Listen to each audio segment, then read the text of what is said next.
Hi there, I'm Vincent Boss and I provide dating and self-improvement advice.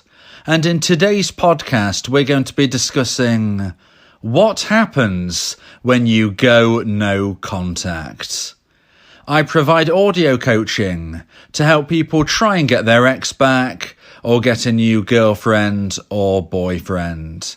Check out my website for more details. www.dateme.tips. Please check your spam and junk folders if you are expecting an email from me. So now let's get back into today's podcast, and today we are discussing what happens when you go no contact. So if you have been dumped and want to try to get your ex back, you may have heard people suggest that you implement the no contact rule. But what actually happens if and when you implement no contact? In today's podcast, I'll be explaining 3 things likely to happen if you implement my version of the no contact rule. And a quick note on that. You see, there are many different versions of a no contact rule that you can find online, and I believe that my version will give you the best possible chance of success.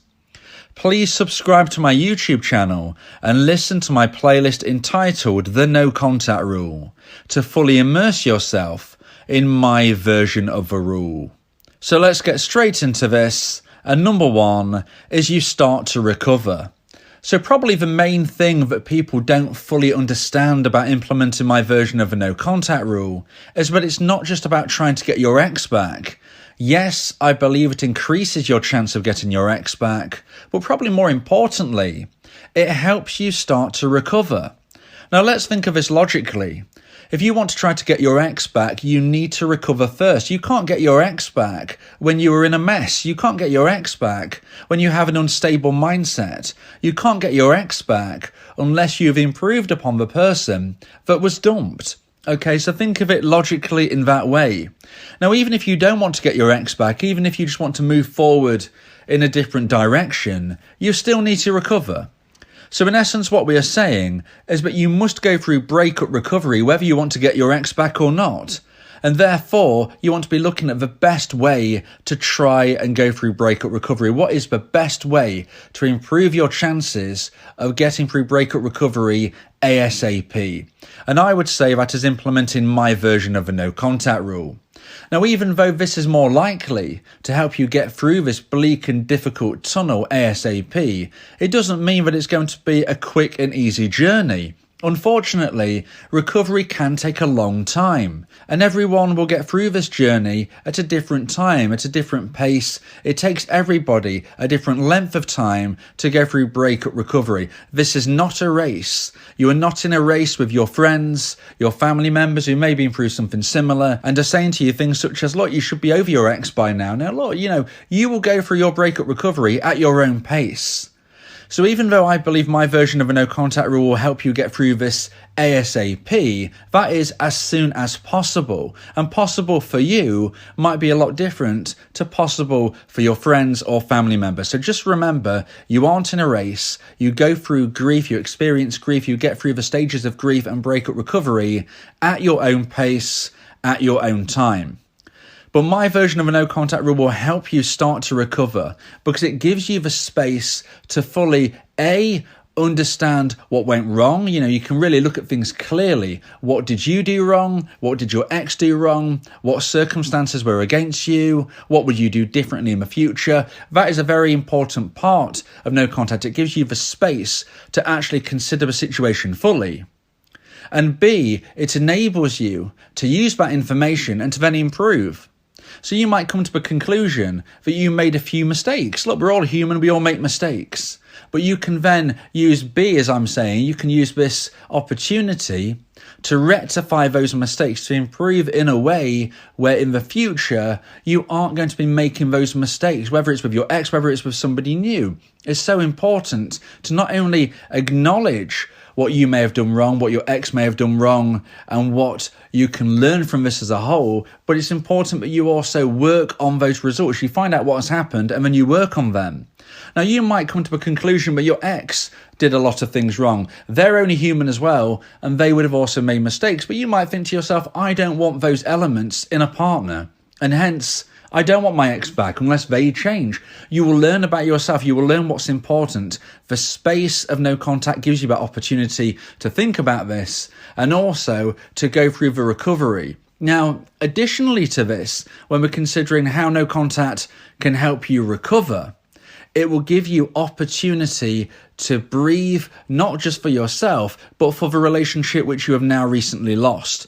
So let me explain this a bit better. A relationship needs space. A breakup certainly needs space. And if you want to try to get your ex back, space is needed between you and your ex to fully understand what has gone on and what could happen going forward. This isn't just about you. This is about them.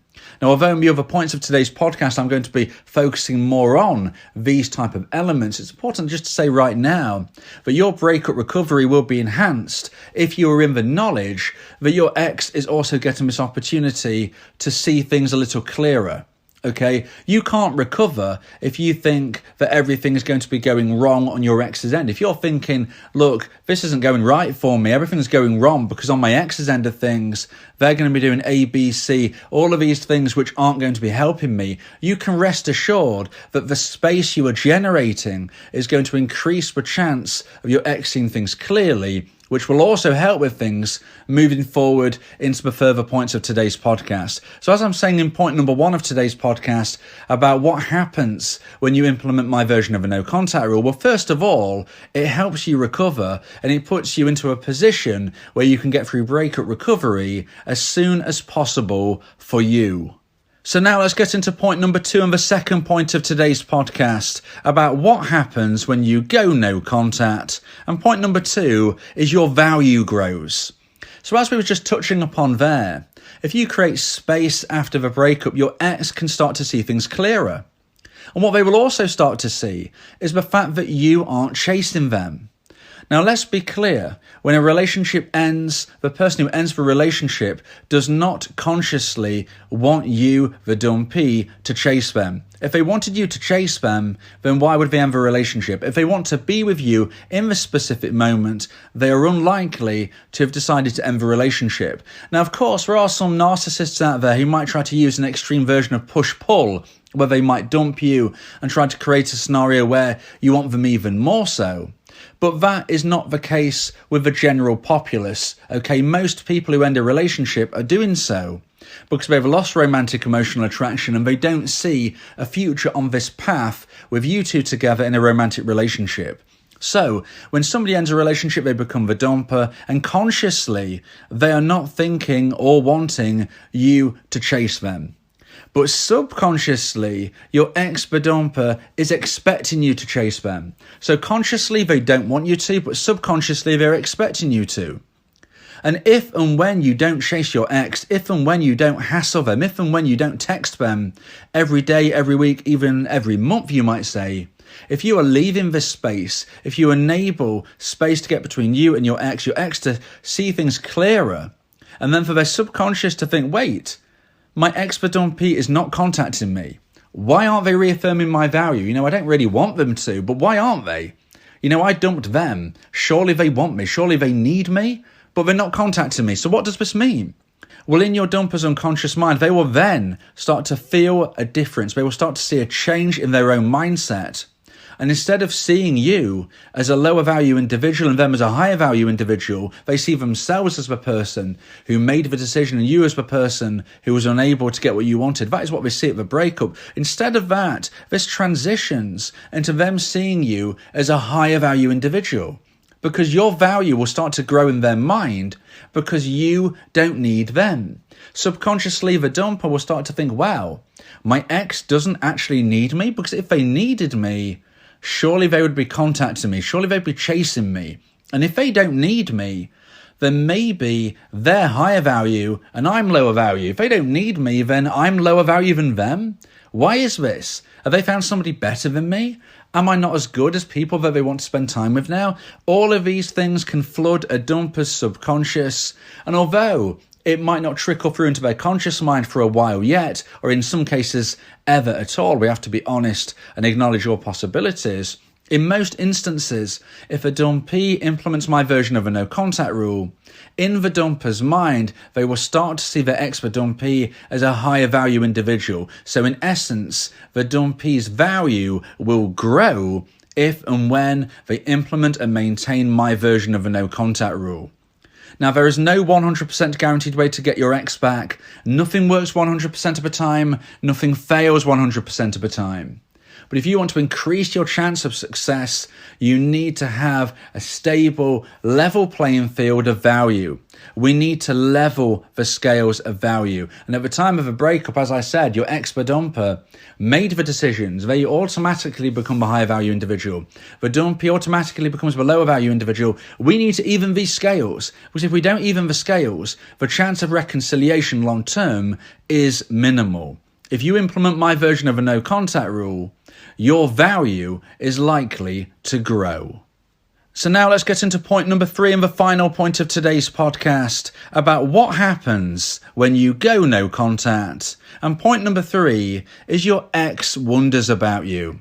So again, linking on to what we've been speaking about so far today, when your value starts to grow in your ex, the dumper's mind, when you are no longer chasing your ex, when they're starting to see you as a higher value individual, they will start to wonder about you. They will start to think, what is my ex doing right now? If they're not texting me, what are they doing? It's not just been days or weeks, it's been months. And it's also past our former anniversary. It's past my birthday, and they didn't even say happy birthday. What are they doing and why? Who are they spending time with? This type of wonder is where the growth of romantic emotional attraction can start to take place.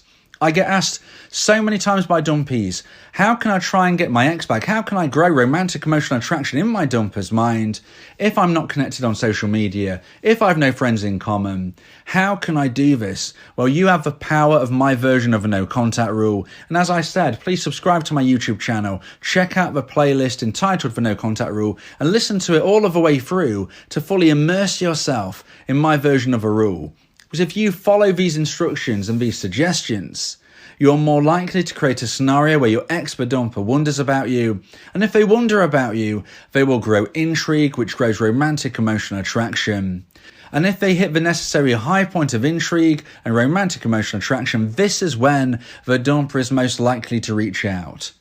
And if and when the dumper reaches out to the dumpee, this is when, congratulations dumpee, you have entered the communication stage. Now, this can be different for every single person. I do have a generalized concept, but if you want to speak to me one-on-one where we can really look at your unique situation, please consider my audio coaching service. Details can be found on my website, www.dateme.tips. This is where we speak one-on-one and we can really look at things in a less generalized way and a more specific way of how we can move you forward through the very tricky communication stage. I believe the communication stage is actually trickier than the stage preceding it, which is you using my version of a no contact rule. I do have a generalized concept of what I suggest a dumpee does to get through this communication stage, but my experience has shown that when I speak about this theory, I have so many caveats and people asking about the unique circumstances, but I've come to a conclusion at the end of the day, most people are going to need a personalized approach during this time. And that is where my audio coaching service could be something that you feel could help you. Ultimately, when we're thinking about today's podcast and we're speaking about what my version of a no contact rule can do for you, if and when you implement it, first you start to recover, then your value grows, and then your ex wonders about you. And when that wonder builds a bit intrigue, starts to grow the romantic emotional attraction, when it hits that necessary high point, that is when they're likely to say hello. That is when they're likely to break cover, and that is when they are likely to instigate the communication stage, where, as I've just said, you need to navigate properly and effectively, and hopefully, if you do everything right, you will have an excellent chance of one day meeting your ex again and quite possibly getting back into a new relationship built on stronger foundations. But we can't get there unless you implement my version of a no contact rule. And although nothing works 100% of the time and nothing fails 100% of the time, what I can say is that the success rate of using my version of a rule from my own research is much higher than those people who decide not to use my version of a rule. So it's up to you. It doesn't always work. It doesn't always fail. But what I would say is there is more success from the research I've done from people who have used my version of a rule than people who haven't. If you believe that this podcast has helped you, then please consider buying me a coffee. The link to do so is in the description. Yeah, if you miss your ex, we can help with that. Help you get him back, or we can help find you someone else. Yeah, Vincent Bo, the relationship coach, giving you some insight, bringing you a new approach. DateMe.tips, go and check the site, giving you advice, helping with your love life. Get your ex back, or move to the next. Ain't no sweat, you know Vincent Bo got you. Finding love ain't no problem. Yeah, DateMe.tips, check it out now.